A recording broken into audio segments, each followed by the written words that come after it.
హోరాహోరీ పోరులో విజయం ఎవరిని వరిస్తుంది? ఈసారి అమెరికా అధ్యక్ష ఎన్నికలు ఎలా ఉండబోతున్నాయి? అగ్రరాజ్యం ఎవరి చేతుల్లోకి వెళ్లబోతోంది? హోప్ అన్న ఒబామాకు పట్టం కడతారా? ఒబామా మార్పు నచ్చగా రోమ్నీకే జయకొడతారా? ఇంతకీ ప్రవాస భారతీయుల ఓట్లు రిపబ్లికన్లకా డెమోక్రాట్లకా? ఈ ఎలక్షన్ రిజల్ట్స్ ఎఫెక్ట్ మన దేశం మీద ఎలా ఉండబోతోంది? అమెరికా ఎన్నికల్లో టెన్షన్ కామన్, కానీ ఈసారి అది కాస్త పెరిగిందనే చెప్పాలి. అమెరికన్ అధ్యక్ష చరిత్ర పుటల్లో వరుసగా 2 సార్లు అధ్యక్షుడు అయిన వాళ్లే ఎక్కువ. ఆ లెక్కల్లో ఒబామాకే విజయావకాశాలు ఎక్కువ ఉండాలి. కానీ ఇప్పుడు సిచ్యుయేషన్ రివర్స్ అయింది. ఒబామాను వరుస కష్టాలు వెన్నాడుతున్నాయి. ప్రస్తుత పరిస్థితుల్లో అమెరికన్ల ఓటు ఎవరికన్నది ఆసక్తిగా మారింది. ఎన్నికల ముందు ఏ చిన్న ఘటన జరిగినా దాని ప్రభావం ఎన్నికల ఫలితాల మీద ఖచ్చితంగా ఉంటుంది. స్వతహాగా అమెరికన్లు భయస్థులు. 9/11 ఘటన తర్వాత ఎప్పుడు ఏం జరుగుతుందోనన్న భయం వాళ్లను దశాబ్దాలుగా వెన్నాడుతూనే ఉంది. అమెరికా అధ్యక్ష ఎన్నికల్లో పార్టీల విధానాలు, అభ్యర్థుల నినాదాల కన్నా లాడెన్ భయమే ఎక్కువ ఎఫెక్ట్ చూపుతుంది.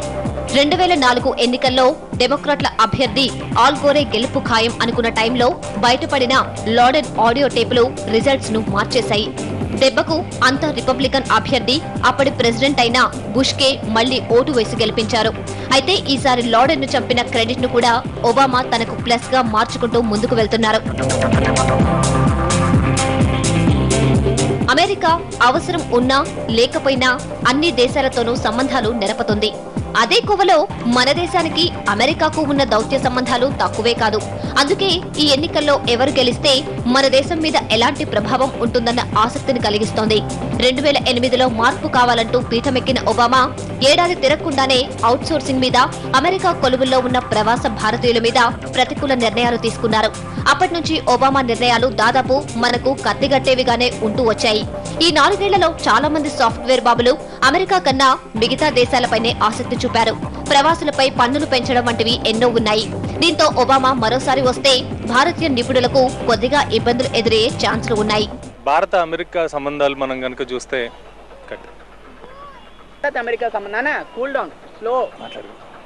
భారత్ అమెరికా మధ్య సంబంధాలు చూస్తే ఇప్పుడు రోమ్నీ వస్తే బెస్ట్, ఒబామా వస్తే బట్ ఎవరు వస్తే అనుకూలంగా ఉంటుంది?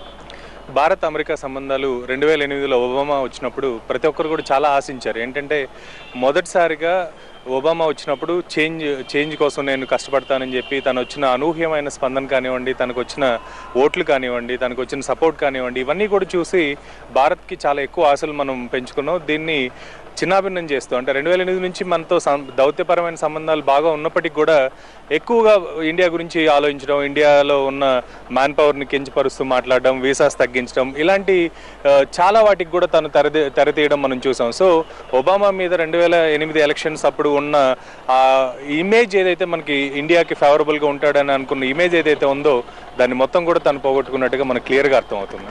ఇప్పటికే అమెరికా 5 ఏళ్లుగా ఆర్థిక సంక్షోభంలో కూరుకుపోయింది.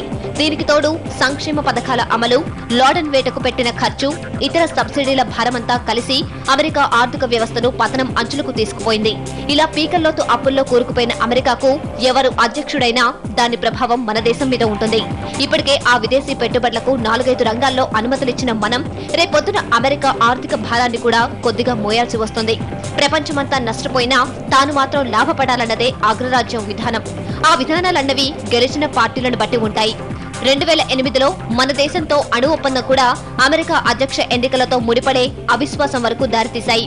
ఇప్పుడున్న పరిస్థితుల్లో రిపబ్లికన్లు గెలిస్తే అణు ఒప్పందాన్ని తెరపైకి తీసుకురారు. విదేశీ పెట్టుబడులను పెద్ద ఎత్తున ఆహ్వానించడమే కాకుండా తమ దేశీయ సంస్థల్ని భారత్ లాంటి వర్ధమాన దేశాల్లో ఎక్కువ ప్రోత్సహించి భారీగా లాభాలు సేకరిస్తారు. ఇక డెమోక్రాట్లు వచ్చినా మన దేశంలో FDIలనే విదేశీ ప్రత్యక్ష దోపిడీ కొనసాగుతోంది. కానీ ఉద్యోగాల కల్పన విషయంలో 2 పార్టీలకు భారీ తేడాలున్నాయి. దామాషా పద్ధతిలో జరిగే అమెరికా అధ్యక్ష ఎన్నికల్లో ఎవరు గెలుస్తారన్నది 50 రాష్ట్రాల్లో ఏ ఒక్క ప్రాంత ఓట్ల చేతిలోనూ ఉండదు. అందరూ సంయుక్తంగా ఎలక్టోరల్ కాలేజ్ కు వేసిన ఓట్ల బట్టే విజయం ఖాయమవుతుంది. ఈ ప్రయాణంలో ఒబామాకు ఎన్నో ప్రతికూలతలు ఎదురవుతూనే ఉన్నాయి. మరోపక్క పాలస్తీనా సమస్యకు పరిష్కారం చూపలేకపోవడం, ఇరాక్ తర్వాత ఇరాన్ ను బలిపీఠం మీద నిలబెట్టి ఇప్పుడు సిరియాలో అగ్గి రాజేస్తూ ఉండడం కొద్దిగా ప్రతికూలంగా మారాయి. లాడెన్ ను మట్టుబెట్టిన క్రెడిట్ దక్కించుకున్న ఆర్థిక సంక్షోభాగ్నిలో ఆ పాజిటివ్ అంశం ఎప్పుడో కాలిపోయింది. అంతర్జాతీయ సంబంధాల వరకు పెద్దగా తేడా ఉండకపోవచ్చు, ముఖ్యంగా భారతదేశం విషయంలో తేడా ఉండకపోవచ్చు. పాలస్తీన్ విషయంలో ఉదాహరణకి ఈ రిపబ్లికన్స్ మిట్ రామ్నీ చాలా ప్రతికూల వాతావరణాన్ని ఆయన సృష్టించాడు. ఆయన ఎట్టి పరిస్థితులను ఇజ్రాయెల్ పాలస్తీనాతో రాజీ పడడానికి వీలు లేదు, పాలస్తీనాతో ఒప్పందం చేసుకునే సమస్య లేదని చెప్పని ఆయన చెప్తున్నట్టు పొద్దున ఒకవేళ పదవిలోకి వస్తే విధానం మార్చుకున్నా కూడా. కానీ భారతదేశం విషయంలో రెండు పార్టీలకి పెద్ద తేడా లేదు. భారతదేశాన్ని ఒక కీలకమైనటువంటి దేశంగా, భవిష్యత్తులో బాగా పెరిగే దేశంగా, వాళ్ళకి సహజమైన మిత్ర దేశంగా వాళ్ళు పరిగణిస్తున్నారు.